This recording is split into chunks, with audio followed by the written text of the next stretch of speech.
it's Deidre from Our Upcycled Life, and welcome to my channel. Today I just have a really quick video, and I think it's really easy for you to make. It's just two pieces that I bought at the thrift store. I think one was $2, the other one was $1.50. The bottom piece is a piece off of a lamp, and the top is I think it's a jelly mold or maybe a bundt cake pan. I'm not really sure. If you guys know what it is, leave me a comment in the messages.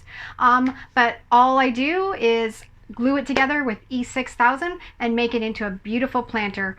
Easy, perfect gift, or something that you can add to your home decor or out on your patio. If you like thrifting, DIYs, repurposing, you've come to the right place, and we'd love to have you follow along.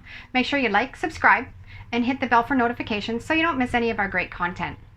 Okay, let's get started.